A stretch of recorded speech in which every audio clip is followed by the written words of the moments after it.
అమ్మా నాన్నల నుంచి ఆస్తిపాస్తులే కాదు కొన్ని రకాల జబ్బులు కూడా వారసత్వంగా సంక్రమిస్తూ ఉంటాయి. ప్రమాదకరమైన క్యాన్సర్లు కూడా ఇందుకు మినహాయింపేమీ కాదు. బ్రెస్ట్ క్యాన్సర్, ప్రోస్టేట్ వంటి కొన్ని రకాల క్యాన్సర్లు వంశపారంపర్యంగా వచ్చే అవకాశం ఉందని చెబుతారు డాక్టర్లు. కుటుంబంలో క్యాన్సర్ల చరిత్ర ఉన్నప్పుడు, వారసత్వంగా క్యాన్సర్లు సంక్రమిస్తున్నప్పుడు ముందు నుంచే తగిన జాగ్రత్తలు తీసుకోవాల్సి ఉంటుంది. వంశపారంపర్యంగా వచ్చే క్యాన్సర్ల విషయంలో ఎలా జాగ్రత్త పడాలో, తరచూ ఎలాంటి పరీక్షలు చేయించుకుంటూ ఉండాలో డాక్టర్ని అడిగి ఇప్పుడు తెలుసుకుందాం.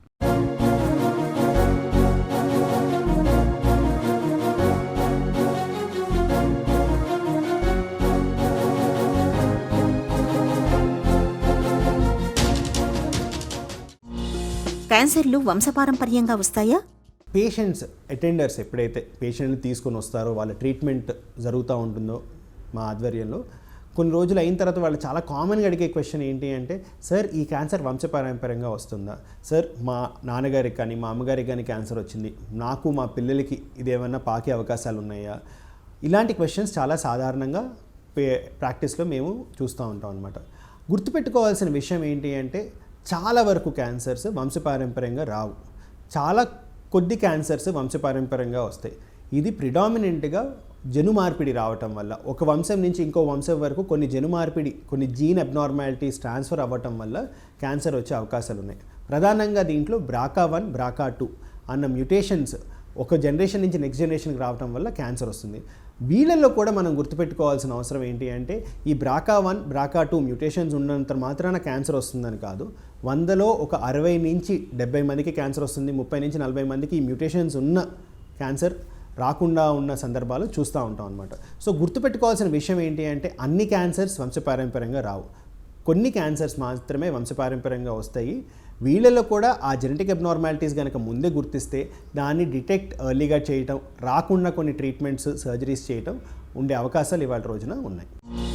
ఏ ఏ క్యాన్సర్లు వంశపారంపర్యంగా వస్తాయి, ఏవి రావు?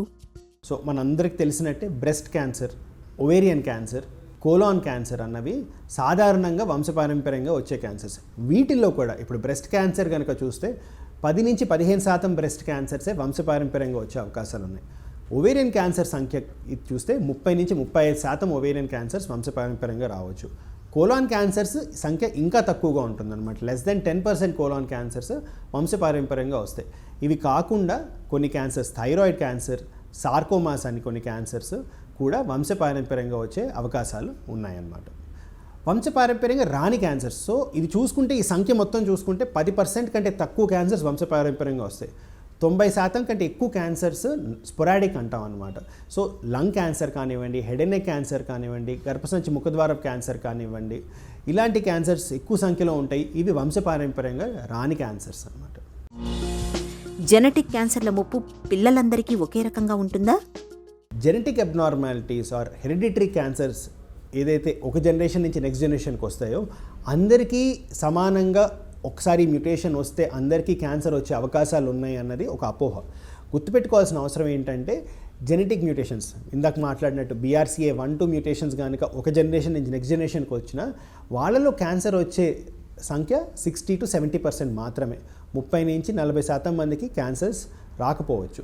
వీళ్ళల్లో కూడా క్యాన్సర్స్ రాకముందు కొన్ని స్టేజెస్లో, క్యాన్సర్ రాకముందు కొన్ని ట్రీట్మెంట్స్ చేయటం వల్ల క్యాన్సర్ని మనం ప్రివెంట్ చేసే అవకాశాలు ఉన్నాయన్నమాట. క్యాన్సర్ల ముప్పు ఉందని తెలిసినప్పుడు ఏం చేయాలి, ఎలా జాగ్రత్త పడాలి? క్యాన్సర్ రిస్క్ ఉంది అని తెలిసిన తర్వాత ముందు తీసుకోవాల్సిన జాగ్రత్తలు ఏంటి అంటే, అన్నిటికంటే ముందు మంచి లైఫ్ స్టైల్ లీడ్ చేయడం చాలా అవసరం అనమాట. హెల్దీ లైఫ్ స్టైల్, ఆల్కహాల్కి దూరంగా ఉండటం, స్మోకింగ్కి దూరంగా ఉండటము, ఎక్కువ సన్ ఎక్స్పోజర్ లేకుండా ఉండటము, మంచి ఆహారం తీసుకుంటాం, రెగ్యులర్గా ఎక్సర్సైజ్ చేయటం అన్నది చాలా చాలా అవసరం. ఇది కాకుండా ఎటువంటి మ్యూటేషన్ ఉన్నదని తెలుసుకొని దానికి సంబంధించిన స్క్రీనింగ్ టెక్నాలజీ, స్క్రీనింగ్ టెక్నిక్స్ అన్నది ముందుగా ఎర్లీ ఏజ్లో స్టార్ట్ చేయటం చాలా చాలా అవసరం. ఉదాహరణకు BRCA1-2 మ్యూటేషన్స్ ఉంటే 25 సంవత్సరాల నుంచే బ్రెస్ట్ స్క్రీనింగ్ చేయించుకుంటాం, MRI మ్యామోగ్రామ్స్ చేయించడం, ఎక్స్రే మ్యామోగ్రామ్స్ చేయటం చేస్తే క్యాన్సర్ రాకముందు ప్రీ ఇన్వేజివ్ స్టేజ్లో కూడా క్యాన్సర్ని గుర్తించే అవకాశాలు ఉన్నాయి.